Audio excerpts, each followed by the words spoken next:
Hello my dear friends, स्वागत है आपका आपके अपने यूट्यूब चैनल राज एजुकेशन सीरीज़ में। तो हम आज इस वीडियो में जियोग्राफी के महत्वपूर्ण प्रश्नों को देखेंगे जो कि किसी भी महत्वपूर्ण होने वाले एग्ज़ाम के लिए बहुत ही इम्पॉर्टेंट है। अगर आपको मेरा ये वीडियो पसंद आए तो लाइक और सब्सक्राइब ज़रूर कीजिए। तो चलिए चलते हैं क्वेश्चंस की ओर। सबसे पहला क्वेश्चन है, निम्नलिखित में से वह कौन सा राज्य है जिसकी अंतर्राष्ट्रीय सीमा 3 देशों के साथ नहीं लगती है। तो यहाँ पे पश्चिम बंगाल की बात करें तो पश्चिम बंगाल की सीमा 3 देशों के साथ लगती है, सिक्किम की भी सीमा 3 देशों के साथ लगती है और अरुणाचल प्रदेश की भी सीमा भी 3 देशों के साथ लगती है, और मिजोरम की जो सीमा है वो केवल 2 देशों के साथ लगती है। तो चलिए अगर मैप के सहारे देखते हैं, यहाँ पे पश्चिम बंगाल की सीमा की बात करें तो ये 3 देशों के साथ लगती है, बांग्लादेश, भूटान और नेपाल। और अरुणाचल प्रदेश की बात करें तो इसकी सीमा भी 3 देशों के साथ लगती है, चीन, म्यांमार और भूटान। फिर अगर बात करें सिक्किम की तो सिक्किम की भी सीमा 3 देशों के साथ लगती है, एक तो चीन हो गया, नेपाल और भूटान, है ना। लेकिन जो मिजोरम की जो सीमा है, यहाँ पे मिजोरम है सबसे दक्षिणी हिस्से में, यहाँ पे मिजोरम है, इसकी जो सीमा है वो 2 देशों के साथ लगती है। इसके पूर्व में है म्यांमार और इसके पश्चिम में है बांग्लादेश। तो इसका सही आंसर हो जाएगा मिजोरम, है ना। तो अब चलते हैं अगले क्वेश्चन की ओर। क्षेत्रफल की दृष्टि से भारत का सबसे बड़ा राज्य कौन सा है। तो सबसे बड़ा राज्य है क्षेत्रफल की दृष्टि से राजस्थान। राजस्थान पहले नंबर पर है, दूसरे नंबर पर है दूसरे नंबर पर है एमपी और तीसरे नंबर पर है महाराष्ट्र। अगर इसके क्षेत्रफल की बात करें राजस्थान की तो इसका क्षेत्रफल है 3,42,239 किलोमीटर स्क्वायर। इसका क्षेत्रफल है 3,42,239 किलोमीटर स्क्वायर। तो सिर्फ सबसे बड़ा राज्य का क्षेत्रफल ही आपको याद करने की ज़रूरत है, बाकी दोनों का याद करने की ज़रूरत नहीं है आपको, ठीक है। और अगर जनसंख्या के आधार पर बोला जाए तो जनसंख्या के आधार पर सबसे बड़ा राज्य है वो है उत्तर प्रदेश। जनसंख्या के आधार पर सबसे बड़ा जो राज्य है वो है उत्तर प्रदेश, यूपी, ठीक है। तो इतना आपको याद रखना है, ठीक है। तो चलते हैं अगले क्वेश्चन की ओर। कर्क रेखा भारत के किस राज्य से नहीं गुजरती है। तो यहाँ पे देखिए तो राजस्थान से तो गुजरती है कर्क रेखा, छत्तीसगढ़ से भी गुजरती है कर्क रेखा, त्रिपुरा से भी गुजरती है कर्क रेखा। तो इसका सही ऑप्शन होगा उड़ीसा। उड़ीसा से कर्क रेखा नहीं गुजरती है। कर्क रेखा भारत के, अगर कर्क रेखा की बात करें तो कर्क रेखा भारत के उत्तरी गोलार्ध में स्थित है। जैसे कि ये हो गया पृथ्वी, है ना, तो ये हो गया नॉर्थ और ये हो गया साउथ। तो कर्क रेखा उत्तरी गोलार्ध में स्थित है और ये है मकर रेखा जो दक्षिणी गोलार्ध में स्थित है, उसको बोलते हैं हम लोग मकर रेखा। और जो कर्क में उत्तर में है उसको बोलते हैं हम लोग कर्क रेखा, है ना। तो कर्क रेखा भारत के 8 राज्यों से होकर गुजरती है। तो चलिए जानते हैं वो कौन कौन से राज्य हैं। वो राज्य हैं गुजरात, राजस्थान, ये हो गया गुजरात, ये हो गया राजस्थान, ये हो गया एमपी, ये हो गया छत्तीसगढ़, ये हो गया झारखंड, ये हो गया पश्चिम बंगाल, ये हो गया आपका त्रिपुरा और ये हो गया मिज़ोरम। तो ये 8 राज्यों से होकर गुजरती है। तो इतना आपको याद रखना है, तो इतना आपको समझ में आ गया होगा। तो चलते हैं अगले क्वेश्चन की ओर। भारत से बर्मा कब अलग हुआ। जो बर्मा देश है उसको अब हम म्यांमार कहते हैं। म्यांमार को हम पहले बर्मा कहते थे, म्यांमार को हम पहले बर्मा कहते थे। तो इसका सही आंसर होगा 1937। भारत से बर्मा 1937 में अलग हुआ। तो चलते हैं अगले क्वेश्चन की ओर। हिमालय नदियाँ सदावाही है, क्योंकि यहाँ पर सदावाही का मतलब है जिस नदी में वर्ष भर जल का प्रवाह होता है उसे हम सदावाही नदियाँ कहते हैं। यानी कि जिस नदी में वर्ष भर जल का प्रवाह सदा हमेशा होता रहता है उसे हम सदावाही कहते हैं। तो चलते हैं ऑप्शन की ओर। उनकी सहायक नदियाँ हैं, उनकी सहायक नदियाँ हैं। तो प्रत्येक नदी की सहायक नदियाँ होती है, लेकिन वो सदावाही तो नहीं होती ना, तो ये ऑप्शन गलत हो जाएगा। वे वर्षों तक वर्षा का पानी प्राप्त कर पाती है, वे वर्षों तक वर्षा का पानी प्राप्त कर पाती है। क्योंकि वर्षा तो वर्ष भर नहीं होती, वर्षा हमेशा एक निश्चित मौसम में ही होती है, तो ये भी ऑप्शन आपका गलत हो जाएगा। अब बात करें हिमालय की, तो हिमालय की चोटियों की ऊंचाई 6000 मीटर से भी ऊंची है। हिमालय की चोटी 6000 मीटर से भी ऊंची है। जबकि हिम रेखा की ऊंचाई की बात करें तो हिम रेखा यानी कि जो बर्फ़ की रेखा है, जिस ऊंचाई पे बर्फ़ गिरती है वो है 4400 मीटर।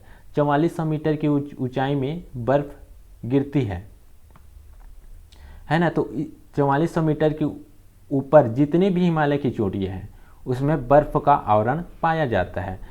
तो जब सूर्य की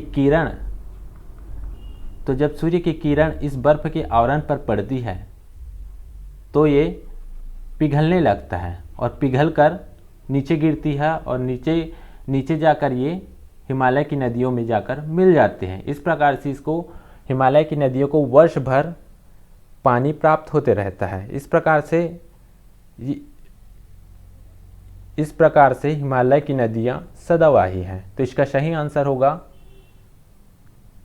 बी, ग्रीष्म काल में वे बर्फ के पिघलने से पानी प्राप्त कर पाती है। तो इतना आपको समझ में आ गया होगा।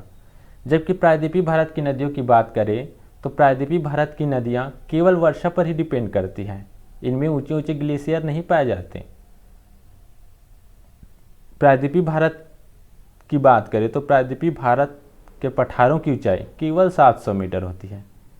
जबकि हिमालय की बात करें तो उनकी चोटियाँ 6000 मीटर से भी ऊंची होती हैं। तो देख सकते हैं कि कितना डिफरेंस है। इसी कारण से हिमालय नदियाँ सदावाही हैं। तो इतना आपको समझ में आ गया होगा, ठीक है। मैं यहाँ पे जितना भी पॉइंट बोल रहा हूँ वो आपके एग्ज़ाम के पॉइंट ऑफ व्यू से बहुत ही महत्वपूर्ण है।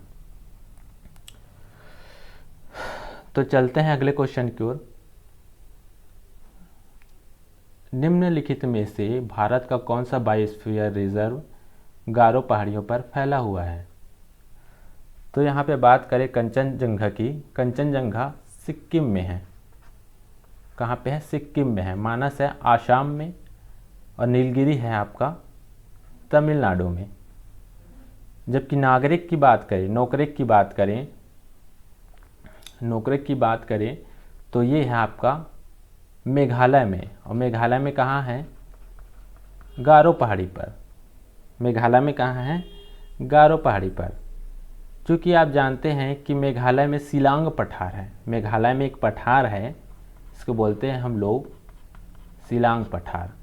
और इसमें 3 छोटी छोटी पहाड़ियाँ हैं।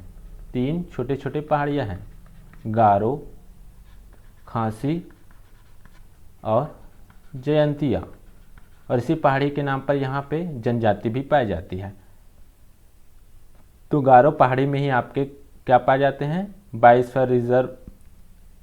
तो गारो पहाड़ी पर ही आपका नोकरेक बायोस्फीयर रिजर्व पाया जाता है। और एक फैक्ट यहाँ पे और देख लेते हैं कि खासी में एक स्थल है।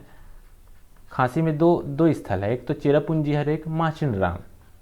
तो माचिन राम में 1080 सेंटीमीटर से भी औसत 1080 सेंटीमीटर से अधिक वर्षा होती है, वार्षिक वर्षा होती है। तो इस प्रकार से ये सबसे ज़्यादा वर्षा प्राप्त करने वाला स्थल है। इतना आपको याद रखना है। माचिन राम सबसे ज़्यादा वर्षा प्राप्त करने वाला स्थल है ना। तो इतना आपको याद रखना है। चलते हैं अगले क्वेश्चन की ओर। यहाँ पे देख लेते हैं मैप में। यहाँ ये है मेघालय, ये वाला जो हिस्सा है ये है मेघालय। यहाँ पे 3 छोटी छोटी पहाड़ियाँ पाई जाती है, गारो, खासी और जयंतिया। ठीक है, तो चलते हैं अगले क्वेश्चन की ओर।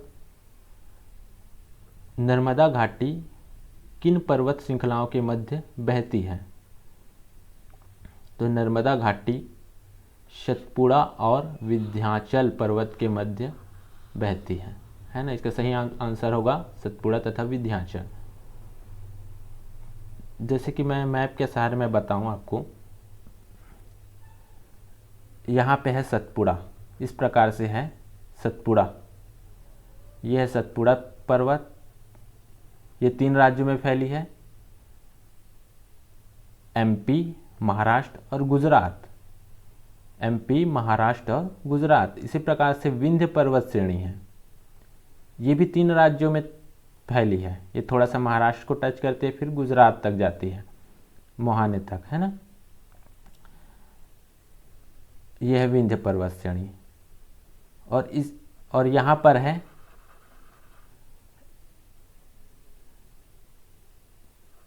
और इस पर 3 छोटी छोटी पहाड़ियाँ हैं। सतपुड़ा पर्वत श्रेणी में 3 छोटी छोटी पहाड़ियाँ हैं, महादेव, पिपला और मैकाल।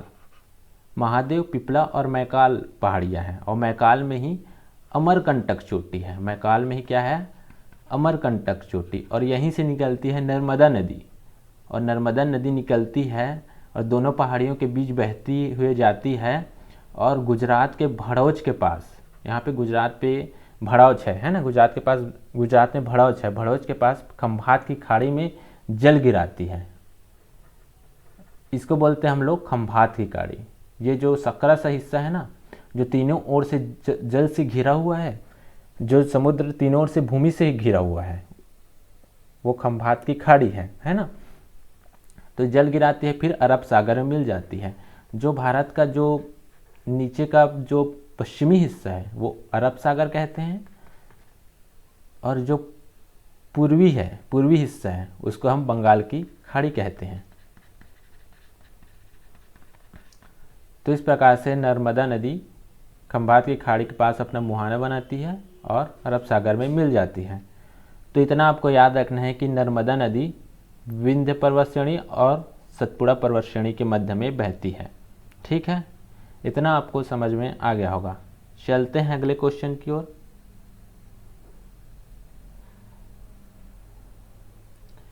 नदी द्वीप माजुली निम्नलिखित नदियों में से किसमें स्थित है? तो माजुली जो है वो नदी द्वीप है, वो ब्रह्मपुत्र नदी में स्थित है। अब बात करें ब्रह्मपुत्र नदी की, तो ब्रह्मपुत्र नदी चीन में, ब्रह्मपुत्र नदी मानसरोवर झील यहाँ पर है। मानसरोवर झील तिब्बत के पठार से, तिब्बत का पठार कहाँ पर है? तिब्बत का पठार चीन में है, तो तिब्बत के पठार से निकलती है और ये है मानसरोवर झील, और ये तिब्बत के पठार पर है।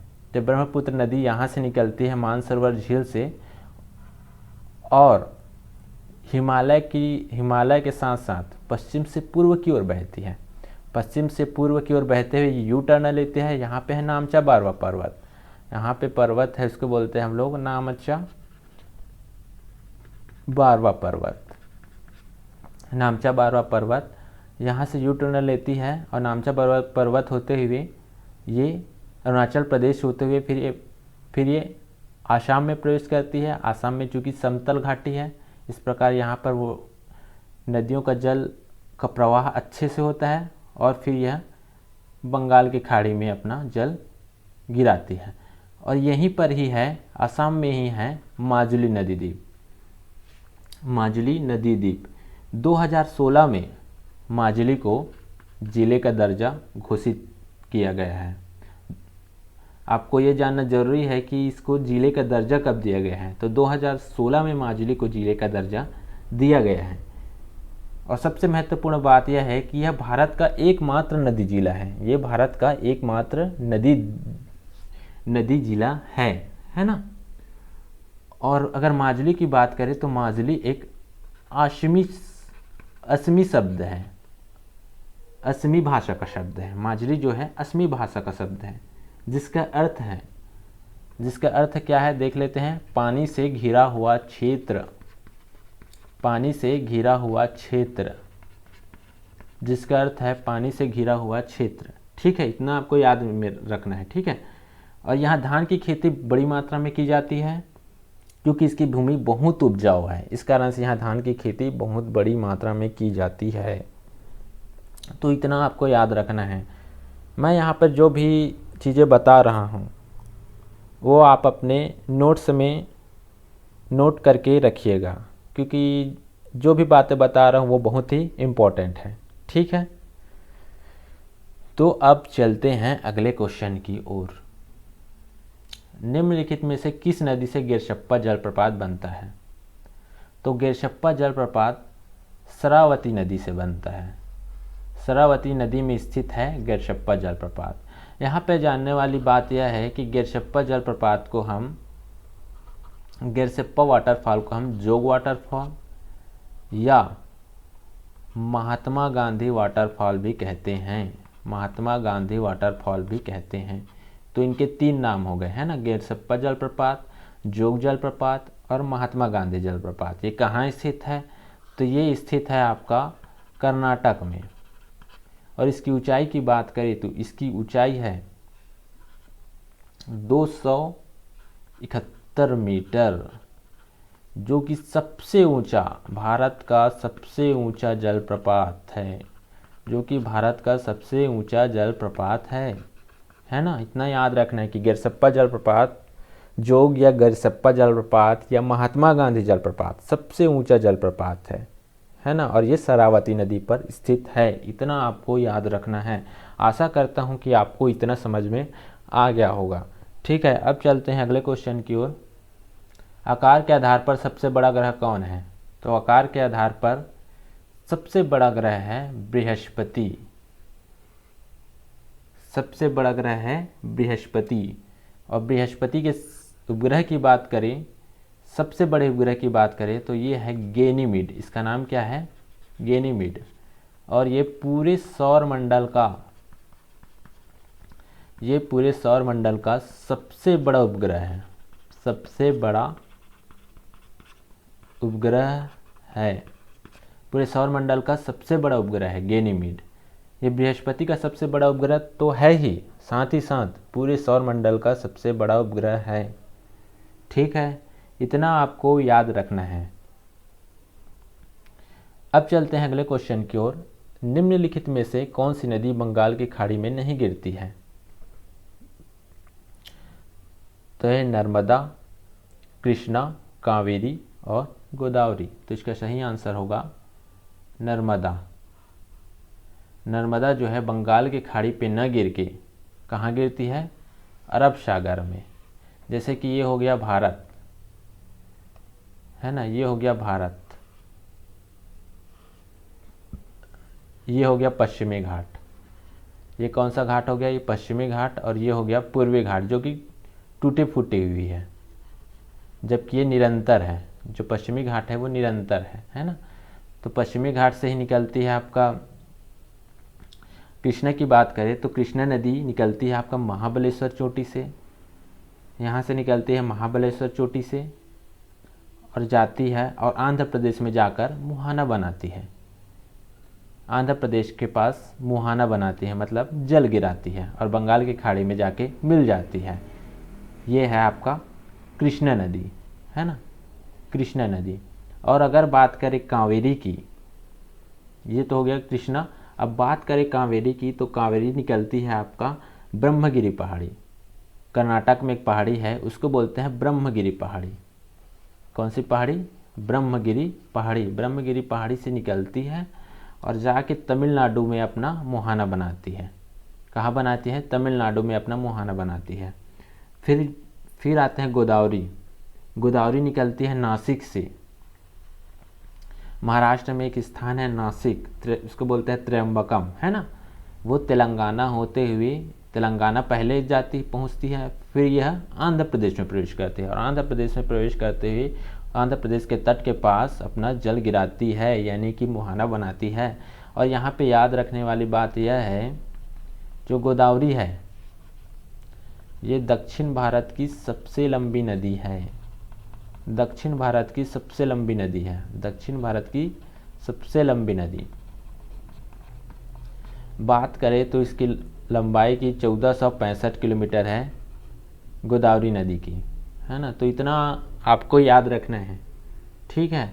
और अगर नर्मदा की बात करें तो मैंने आपको पिछले क्वेश्चन में भी बताया था कि नर्मदा निकलती है एमपी के मध्य प्रदेश के अमरकंटक चोटी से निकलती है और महाराष्ट्र होते हुए गुजरात पहुंचती है। गुजरात के भड़ोज के पास खंभात की खाड़ी में अपना मुहाना बनाती है, यानी कि वहीं पे ये अपना जल गिराती है। तो ये कहाँ गिरा, ये आपका अरब सागर में ये जल गिराती है ना। अरब सागर में यह जल गिराती है। तो आपका सही ऑप्शन होगा नर्मदा, ठीक है। तो अब चलते हैं अगले क्वेश्चन की ओर। इनमें से वायुमंडल की कौन सी परत पृथ्वी की सतह के सबसे निकट है? तो इसका सही ऑप्शन होगा क्षोभ मंडल। क्षोभ मंडल को हम परिवर्तन मंडल भी कहते हैं, ट्रोपोस्फियर को हम परिवर्तन मंडल भी कहते हैं, क्योंकि समस्त मौसमी घटनाएं ट्रोपोस्फियर में ही होती है, घटित होती है, क्योंकि समस्त मौसमी घटनाएं क्षोभ मंडल में ही घटित होती है। इस कारण से हम परिवर्तन मंडल भी कहते हैं, ठीक है। अगर हम बात करें मंडल की, तो पृथ्वी में 6 मंडल पाए जाते हैं, 6 लेयर पाए जाते हैं ना। ट्रोपोस्फियर बात करें तो ट्रोपोस्फियर यानी कि क्षोभ मंडल, स्ट्रेटोस्फियर यानी कि समताप मंडल, इसके बाद आएंगे मेजोस्फियर यानी कि मध्य मंडल, फिर आयनोस्फियर यानी कि आयन मंडल, फिर थर्मोस्फियर मतलब ताप मंडल, फिर एक्जोस्फियर यह है वायुमंडल। तो आपको कैसे याद रखना है, इसे इस प्रकार से रखना है, या TSMITE, ये याद हो जाएगा TSMITE। जैसे 2 3 3 के जोड़े में आपको याद रखना है TSMITE, TSMITE। तो इस प्रकार से आपको याद रखना होगा, नीचे से ऊपर की ओर क्रम में, ठीक है। तो क्षोभ मंडल की ऊंचाई की बात करें तो क्षोभ मंडल की ऊंचाई है आपका ये 0 से 12 किलोमीटर। ये सबसे पृथ्वी की सबसे निचली परत है, सबसे निकट है ना। अगर बात करें तो क्षोभ मंडल की, यहाँ पर सबसे पहले ऊंचाई को देख लेते हैं। क्षोभ मंडल की ऊंचाई है 0 से 12 किलोमीटर। फिर स्ट्रेटोस्फियर की है आपका 12 से 50 किलोमीटर। फिर मेजोस्फियर की बात करें तो इसका है 50 से 80 किलोमीटर, 50 से 80 किलोमीटर। और आयनोस्फियर की बात करें तो आयनोस्फियर की ऊंचाई है 80 से 600 किलोमीटर, 640 किलोमीटर। और ट्रोपोस्फियर की बात करें तो 640 थर्मोस्फियर की बात करें, तापमंडल की बात करें तो यह 640 से 1000 किलोमीटर। अगर एक्सोस्फियर यानी कि बाह्यमंडल की बात करें तो ये है 1000 किलोमीटर से भी इसकी ज़्यादा इसकी ऊंचाई है, ठीक है। मतलब 1000 किलोमीटर के ऊपर जितना भी भाग है वो आएगा आपका बाह्यमंडल के ऊपर, बाह्यमंडल आएगा, ठीक है। तो इतना आपको याद रखना है। अगर क्षोभ मंडल की बात करें तो यह पृथ्वी के सबसे निकट है और यहाँ पर आंधी तूफान और वर्षा यहीं पर आता है ना। पृथ्वी में जो आंधी तूफान और वर्षा आता है तो ये इसी मंडल से आता है, ठीक है। इसी मंडल में होता है आंधी तूफान और वर्षा। और 95% गैसें यहीं पाई जाती है, 95% गैसें यहीं पाई जाती है, ठीक है। और जल वाष्प और धूल के कण भी यहाँ पाए जाते हैं जल वाष्प और धूल के कण भी यहाँ पाए जाते हैं। तो इतना आपको याद रखना है। तो प्रश्नों की श्रृंखला यहीं पे समाप्त होती है। आशा करता हूँ कि आपको ये वीडियो पसंद आया होगा, और अगर आपको ये वीडियो पसंद आए तो आप लाइक और कमेंट करके हमें ज़रूर बताइए कि आपको ये वीडियो कैसा लगा।